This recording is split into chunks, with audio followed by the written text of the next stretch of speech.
Sorry guys, I left you hanging. I only have 10 minutes of video before it cuts me off. I'm using a free version of Microsoft Encoder. So I just told you guys about arrays. Let's continue on from here.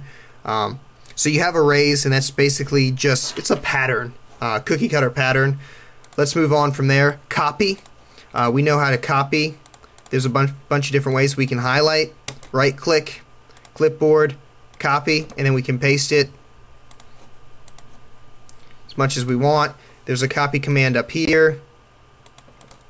Do the same thing. We can highlight, Control C, Control V, until our heart's content. Mirror. Okay, this one's pretty cool. I don't know if we've done this or not. So if I want to mirror what I have here upon this line, make it near vertical. So I want to mirror all this. I would type in, or up here it says there's a mirror command. I can select my objects, select the mirror line, which is right here, and I don't want to delete my source objects. Boom, it's the exact same. It's like a butterfly's wings. They're exactly the same on each side. That's what mirror does. You can also delete the objects.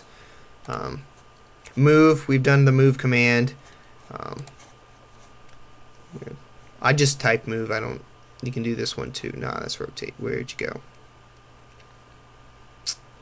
I don't know. It's somewhere up here. I just type move. Move, select objects, select base point. We can play around with them. Offset. We use this a lot, so I'm going to type in offset. What offset does is it sets a line at a predetermined distance, so I'm going to make it 1,000. And I'm just going to offset this. And you can just keep going. That's offset for you. Fillet. Okay. Changes a corner's radius. So I'm going to make this a corner. Boom. And fillet is right here. I'm going to change the radius R to 1,000. And I can change this. Boom. It's a radius. That's fillet. Chamfer is the same thing, but it does a flat line, so I'll show you in a second. So that's fillet. This is chamfer. Oh, you can't see that. I'm sorry. Let me make it more defined. Distance 1,000. 1,000. Boom. There's a chamfer angle. Let me make it a 500 so you can see what it actually does. So, boom. There's a chamfer angle. What else do we have? On snap. Object snap. We've done that. I talked about that with the other snap. Text. There's a bunch of different text things. I don't think he's going to expect you to know all these top left, top center, top right. But you can pretty much figure them out. It's pretty obvious. Hatching. B hatch or hatch. So let's do a hatch real quick. So I'm going to close this off, or I can hatch some of these circles. So I'm going to type in hatch, if I can spell it right. Pick internal points. I'd love to pick internal points. So I can just pick some. Right, and then you can play with the different patterns. Doesn't matter. And that's all it's asking. It allows us to fill, so if we want to express a certain unit as something, so like our curb detail, we did the, one was an aggregate, one was a concrete, one was a gravel, things like that. You can use it a lot if you're mechanical, cross-sectioning, it's normally there. Civil normally uses it for type of material, so the type of material has a certain designation. Let's see what else is in here.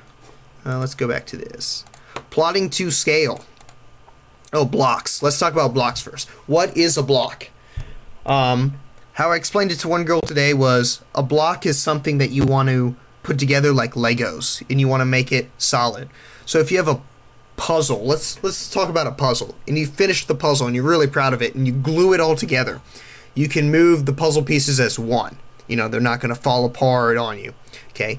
But if it's not a puzzle, you have to move the pieces individually, otherwise it will crumble. That's what a block is doing. It's putting it all together for you. Okay, and why do we use these? We use blocks because we don't want to change, let's say like our housing development. We don't want to change each individual house when we have something to change.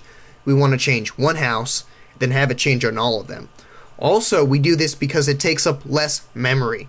If we're referencing off of one object as opposed to 12 individual objects, we take up less virtual memory and allow the processor to act faster. So that's part of the reasons we have blocks. We use them a lot, especially in industry, for title blocks, for things that are known. So grade of the road, roads, sewer pipes, things like that, houses that we use a lot, and we don't want to model them each individual time. Okay, plotting to scale. Know how to make an image and viewport display to a given scale. I talked about that earlier with my zoom function. And that's pretty self-explanatory. Not self-explanatory. I've already explained it. Hopefully this helps everyone. If it doesn't and you want clarification on something, please send me an email. I'll try to get back as soon as possible. Your test is Thursday. Bring a pencil, a calculator. Oh, we've got to talk about bearing traverses and stationing. I'm going to do that in the next video. I am running out of time in this one. And that way I can set something up for you guys. So bearing traverses, parcels, and stationing, we'll do that in a second.